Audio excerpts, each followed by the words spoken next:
Hello, नमस्ते, नमस्कार। Welcome to UPSC being. आप सभी लोगों का यहाँ पर बहुत बहुत स्वागत है।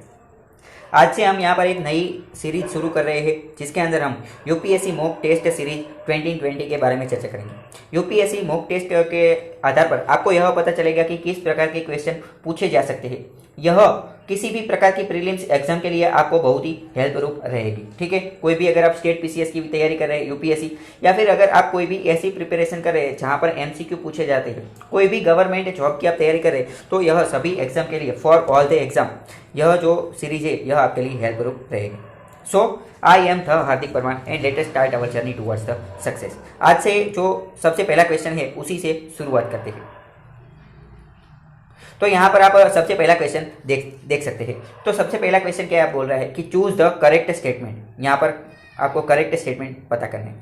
सबसे पहले मैं आपको एक सलाह देना चाहूँगा कि अगर जब भी आप एग्जाम के अंदर कोई भी क्वेश्चन देखें तो यहाँ पर सबसे पहले आप यह एक राउंड बनाए। यह एक राउंड बनाए कि क्या पूछा गया है, करेक्ट पूछा गया है या फिर नॉट करेक्ट पूछा गया है या फिर इनकरेक्ट पूछा गया है। ठीक है, हम यह जो सीरीज शुरू करेंगे तो इस सीरीज से आपको बहुत सारी प्रैक्टिस हो जाएगी और आपको पता चल जाएगा कि आपको किस तरीके से करना है। ठीक है, तो यहाँ पर मैंने आपको यह मार्क करके दिया है कि करेक्ट स्टेटमेंट चूज करना है। तो पहला क्या है, plough was used to dig the earth for turning the soil and planting seed in IVC. सबसे पहले तो आईवीसी का मतलब मैं आपको बता देता हूँ। आईवीसी का मतलब है इंडस वैली सिविलाइजेशन, यानी कि सिंधु सभ्यता जो थी उसके अंदर प्लॉग यानी कि जो हल होता है, हल जो कि खेती एग्रीकल्चर के अंदर उपयोग होता है, वह सिंधु सभ्यता के लोग जो थे वह उनका उपयोग करते थे। किसके लिए? टू डिग द अर्थ यानी कि खुदाई करने के लिए, and turning the soil and planting seeds, जो बीज होते हैं बीज उनका प्लांटिंग करने के लिए, एग्रीकल्चर के लिए ऐसा बोलना चाहते हैं कि वह हल का प्रयोग करते थे। तो यह करेक्ट है कि नहीं यह बता रहे हैं। दूसरा स्टेटमेंट क्या है? दूसरा स्टेटमेंट यह है कि carts were used to transport the agriculture good in IVC, यानी कि कार्ट यानी कि जो गाड़े हुआ करते थे, जो कार्ट्स हुआ करते थे, जो बुलोक के साथ बुलोक कार्ट हुआ करते थे, उनका प्रयोग किया जाता था। किसके लिए? ट्रांसपोर्ट के लिए। ट्रांसपोर्ट यानी कि परिवहन के लिए, एक जगह से दूसरी जगह जाने के लिए। एग्रीकल्चर गुड्स, खेती से संबंधित जो गुड्स, खेती से संबंधित जो खेत पैदाश जो थी उनको एक जगह से दूसरी जगह ले जाने के लिए उनका प्रयोग किया जाता था। कहाँ पर? आईवीसी, इंडस वैली सिविलाइजेशन के अंदर। तो पहला सही है, दूसरा सही है, दोनों या फिर एक भी नहीं। यह आंसर आपको बताना है। तो इसका आंसर हमें पता होना चाहिए। इसका आंसर क्या है? इसका आंसर सी, यानी कि दोनों ही स्टेटमेंट जो है वह सही है। दोनों ही स्टेटमेंट क्या है? सही। देखो यहाँ पर करेक्ट पूछा गया है और आंसर क्या है? आंसर सी, यानी कि सही बात है। प्लॉग यानी कि जो हल है, हल का प्रयोग होता था किसके लिए? इंडस वैली सिविलाइजेशन के, सिंधु सभ्यता के लोग प्लॉग हल का प्रयोग करते थे। किसके लिए? Turning the soil, planting seeds, जो बीज थे उनको प्लांट करने के लिए, और खुदाई करने के लिए। किसकी? जो सॉइल, जमीन की खुदाई करने के लिए। दूसरा कार्ट्स, यानी कि जो जितने भी गाड़े हुआ करते थे, बुलोक कार्ट, उनका भी प्रयोग किया जाता था ट्रांसपोर्टेशन के लिए, एग्रीकल्चर गुड का। ठीक है, तो यह आपको पता होना चाहिए। यहाँ पर एक्सप्लेनेशन दिया गया है। अ न्यू टूल, एक नया टूल मिला गया है। The plough was used to dig the earth for turning the soil, soil को टर्न करने के लिए, सॉइल यानी कि जमीन यानी कि भूमि की खुदाई करने के लिए। प्लांटिंग सीड्स, बीज को प्लांट करने के लिए। फिर while real ploughs which were probably made of wood have not survived, toy models have been found. यहाँ पर एक बहुत ही इंपॉर्टेंट पॉइंट दिया गया है कि जो बड़े बड़े जो प्लॉग बनाए थे, बड़े बड़े प्लॉग यानी कि रियल प्लॉग्स, रियल हल, असली हल जो बनाए थे वह वुड यानी कि लकड़ी के हुआ करते थे, इसीलिए वह सर्वाइव नहीं किए गए हैं, यानी कि वह पाए नहीं जाते हैं। लेकिन उनकी जो प्रतिकृति है, उनके जो टॉय जैसे आकार है, उनके जो छोटे छोटे मॉडल्स है, टॉय मॉडल्स, वह अभी प्राप्त किए जाते हैं, वह अभी प्राप्त हो सकते हैं।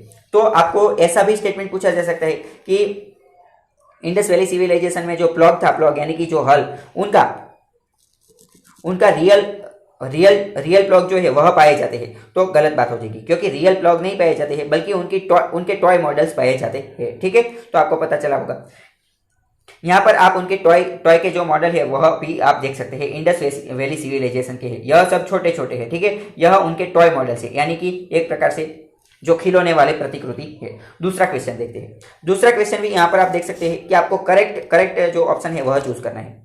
All settlements of Harappa had assured irrigation, irrigation यानी कि सिंचाई।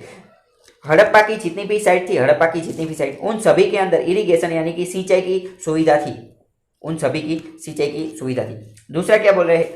कि Harappa region does not receive heavy rainfall. Harappa region जो है, हड़प्पा रीजन उसको बहुत ज़्यादा रेनफॉल, बहुत ज़्यादा बारिश नहीं मिलती थी, बहुत ज़्यादा बारिश नहीं मिलती थी। तो या फिर बोथ या फिर नन, कौन सा आंसर सही है यह आपको बताना है। तो इसका आंसर क्या होगा?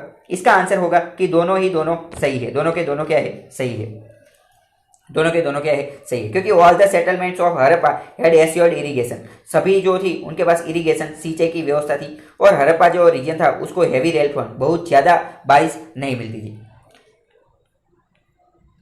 आगे का क्वेश्चन देखते हैं। Choose the incorrect statement. देखिए, आप एग्जाम में ऐसे जो क्वेश्चन पूछे जाते हैं वहीं पर आप गलती करते हैं, वहीं पर आप क्या करते हैं? गलती। तो इनकरेक्ट यानी कि जो गलत है वह हमें बताना है, जो गलत है वह हमें छाड़ना है।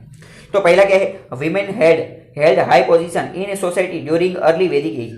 यानी कि अर्ली वैदिक एज था, अर्ली वैदिक एज, तब वुमन यानी कि महिलाओं, स्त्रियों को हाई पोजीशन दी जाती थी, हाई पोजीशन दी जाती थी। क्या यह बात सही है या गलत है? दूसरा है, girls were educated along with the boys during early Vedic age. Early Vedic as जो है वहां पर गर्ल्स यानी कि लड़कियों के साथ लड़कियों को लड़कों के साथ साथ एजुकेशन दी जाती थी। क्या यह बात सही है? दोनों सही है या फिर कौन सा, यह आपको बताना है। तो इसका आंसर यहाँ पर देखो, हमें सही नहीं बताना है, गलत बताना है। तो इनमें से गलत कौन सा है यह हमें बताना है।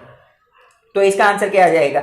इसका आंसर आएगा डी, क्योंकि इनमें से कोई भी गलत नहीं है, इनमें से क्या कोई भी गलत नहीं है, मतलब कि दोनों की दोनों बातें सही है, दोनों की दोनों बातें क्या है? सही है। एक बार फिर से अच्छी ढंग तरीके से समझ लेते हैं। अर्ली वैदिक एज में क्या होता था? अर्ली वैदिक एज में वीमेन यानी कि महिला यानी कि स्त्री जो है वह हाई पोजीशन प्राप्त करती थी। तो यह बात सही है, आपको याद रखना है।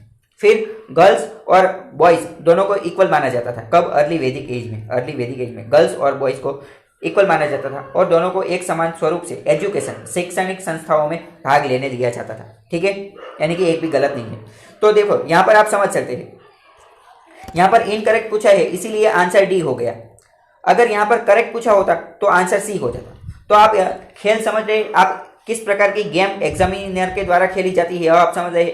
यहाँ पर सिर्फ एक वर्ड बदल जाने से हमारा आंसर गलत हो जाता है, आंसर बदल जाता है। तो यही गलती हम एग्जाम में करते हैं। तो आपको इसका खास ध्यान रखना है, इसीलिए मैं आपको यह प्रैक्टिस करवा रहा हूँ। ठीक है, हम डेली ऐसे वीडियो की प्रैक्टिस करेंगे ताकि आप एक्सपर्ट बन जाए और आप खिलाड़ी बन जाए, और कोई भी एग्जाम हो उसको आप फोड़ दें। ठीक है, आगे का क्वेश्चन देखते हैं। आगे का क्वेश्चन क्या है? Choose the incorrect statement. Incorrect, गलत स्टेटमेंट बताना है, गलत स्टेटमेंट। ठीक है, पहला क्या है? Women were allowed to attend both sabha and samiti during early Vedic age. Early Vedic age की ही बात है। अर्ली वैदिक एज में महिलाओं को सभा और समिति दोनों में जाने की दोनों को जाने की सहमति दी जाती थी, दोनों जगह पर जा सकती थी। दूसरा क्या है? Women had held high position in society during later वैदिक पीरियड। ड्यूरिंग लेटर वैदिक पीरियड, लेटर वैदिक पीरियड के अंदर महिलाओं को हाई पोजीशन दी जाती थी, हाई पोजीशन दी जाती थी। तो कौन सी सही है यह आपको बताना है। तो इसका आंसर क्या होगा? तो इसका आंसर क्या है? इसका आंसर बी आएगा, क्योंकि बी गलत है। बी क्या है? वह गलत है। यह जो स्टेटमेंट है यह गलत है, और यहाँ पर हमें गलत ही बताना है, इनकरेक्ट ही बताना है। यानी कि women had held high position in society during later वैदिक पीरियड। तो यह बात गलत है। क्यों? क्योंकि महिलाओं को सिर्फ अर्ली वैदिक पीरियड जो है तभी उनको उच्च सम्मान मिला करता था, और अर्ली वैदिक पीरियड के अंदर ही महिलाओं और पुरुषों को एक समान दर्जा मिलता था। लेकिन लेटर वैदिक पीरियड में जैसे ही अर्ली वैदिक पीरियड जो है वह खत्म हुआ और लेटर वैदिक पीरियड शुरू हुआ, तब विमेन यानी कि महिलाओं को तुच्छ या फिर नीच यानी कि अपनी बरोबरी का नहीं समझने लगा, और उनके साथ गैर वर्तणूक और गैर व्यवहार करने लगा, और उनको नीच समझने लगा। तो यह आपको पता होना चाहिए। तो दूसरी बात गलत हो जाती है। तो आप समझ गए होंगे, अगर अर्ली वैदिक एज पूछे तो महिलाओं को सम्मान मिलता था, सही बात है।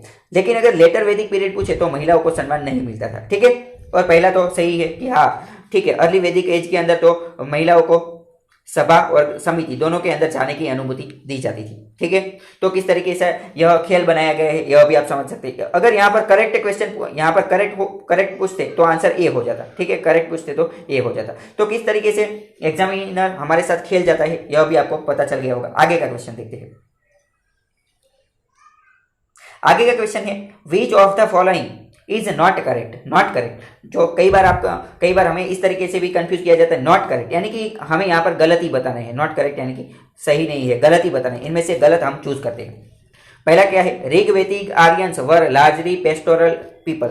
Rigvedic Aryans were largely pastoral people. Pastoral का मतलब क्या है? पेस्टोरल का मतलब पशुपालन करने वाले लोग। तो ऐसा बोल रहे हैं कि ऋग्वेदिक आर्यन जो है वह ऋग्वेद के अंदर, ऋग्वेद जो है उनके जो आर्यन है वह पशुपालन करने वाले लोग थे। तो क्या यह बात सही है या नहीं? दूसरा, they were largely unaware of utility of iron, यानी कि वह आयरन यानी कि लोखंड यानी कि जो लोहा जो है उनके बारे में अनअवेयर थे, उनके बारे में जानते नहीं थे। तो इसके अंदर हमें इनकरेक्ट बताना है, नॉट करेक्ट यानी कि इनकरेक्ट ही बताना है। तो इसका आंसर क्या होगा? इसका आंसर भी हम यहाँ पर देख लेते हैं। तो इसका आंसर क्या होगा? B, because B is not correct, B is incorrect. B जो है वह इनकरेक्ट है। क्यों? क्योंकि ऐसा बोला गया है they were largely unaware of utility of iron. ऐसी बात नहीं है। आर्यन लोग जो थे, आर्यन ऋग्वेदिक काल के अंदर आर्यन लोग जो थे उनको आयरन यानी कि लोह यानी कि लोखंड यानी कि Fe उनके बारे में उनको माहिती थी। वह आयरन से अनअवेयर यानी कि अजान नहीं थे, बल्कि वह आयरन के बारे में जानते थे। ठीक है। और वह पेस्टोरल पीपल थे यानी कि पशुपालन के साथ संबंधित थे, वह पशुपालन करते थे। यहाँ पर थोड़ी बातें समझते हैं कि जो आर्यन लोग थे, आर्यन पीपल ऋग्वेद के अंदर जो आर्यन पीपल थे वह पेस्टोरल यानी कि पशुपालन करना चाहते थे। और वह आयरन यानी कि लोहा जो है लोहा उनके बारे में भी ज्ञान रखते थे। तो इससे क्या हुआ कि उनको लोहे का ज्ञान था, इसीलिए उन्होंने एक्स बनाई। एक्स यानी कि कुहाड़ी नाम की जो चीज होती है जो पेड़ को काटने के लिए उसका उपयोग होता है, वह बनाई। किस में से? तो लोहे में से उनको बनाया गया। और इसी तरीके से उनके पास एक्स आ जाने की वजह से उन्होंने बड़े पैमाने पर जो पेड़ थे उनको काटना शुरू किया और जितने भी जंगल थे उनको काटना शुरू किया। और इसीलिए जो ताकि उनके जो पेस्टोरल है वह भी खाना खा सके और वहां पर वह एग्रीकल्चर कर सके, क्योंकि जहां पर जंगल है वहां पर तो एग्रीकल्चर हो नहीं सकती। तो एक्स की शोध होने के बाद, लोहे की शोध होने से क्या हुआ? एक्स बन गई। एक्स बनने से क्या हुआ? ज्यादातर पेड़ काटने शुरू हो गए। पेड़ काटने से क्या हुआ? जंगल कम हो गए। जंगल कम होने से क्या हुआ? जो खुली जमीन थी वह मिल गई। खुली जमीन मिलने से वहां पर एग्रीकल्चर जो प्रोसेस है वह स्टार्ट हो गई। तो इस तरीके से आपको सब एक दूसरे से लिंक करके सीखना पड़ता है। ठीक है। तो आगे देखते हैं। आगे का क्वेश्चन क्या है? Which of the following is not correct. यहाँ पर भी आपको नॉट करेक्ट बताना है, यानी कि इनकरेक्ट चूज करना है। Rigvedic Aryans main occupation was cattle rearing. Rigvedic Aryan जो था उनका मेन ऑक्यूपेशन, मेन पैसा, मेन उद्योग उनका क्या था? कैटल रियरिंग यानी कि पशुपालन। कैटल का मतलब ही पशुपालन, पशुओं की देखभाल करना था। दूसरा क्या है? Gold coins called nishka were used as media of exchange in large transaction, यानी कि ऋग्वेदिक आर्यन जो है वह गोल्ड कॉइन्स का उपयोग करते थे। किसके लिए? और उन गोल्ड कॉइन का नाम था निशका। किसके लिए? लार्ज ट्रांजेक्शन, बहुत सारे पैमाने पे ट्रांजेक्शन करने के लिए। ऑन मीडियम ऑफ एक्सचेंज, किसी वस्तु का विनिमय करने के लिए, और उन सब के लिए गोल्ड कॉइन्स का उपयोग करते थे और उनको निशका बोला जाता था। तो इसमें नॉट करेक्ट, इनकरेक्ट कौन सा है यह आपको पता होना चाहिए।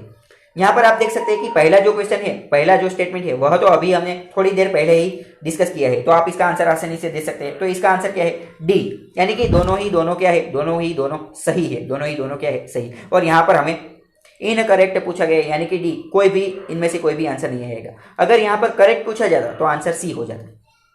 ठीक है। तो इस तरीके से वह एग्जामिनर हमारे साथ खेलते हैं। यहाँ पर थोड़ी इंफॉर्मेशन ले लेते हैं। ऋग्वेदिक आर्यंस वर पेस्टोरल, यानी कि वह पशुपालन का कार्य करते थे। फिर people and their main occupation was cattle rearing, पशुओं को रखने का कार्य करते थे। और बाकी भी यहाँ पर इंफॉर्मेशन दी गई है, आप इसे पॉज कर पढ़ सकते हैं। ठीक है। तो मिलते हैं आगे के लेक्चर में। आपको यह लेक्चर कैसा लगा यह कमेंट करके जरूर बताएं और अपने दोस्तों के साथ भी शेयर करें। So I the Hardik Parmar signing off and see you in the next video. Till then goodbye and take care.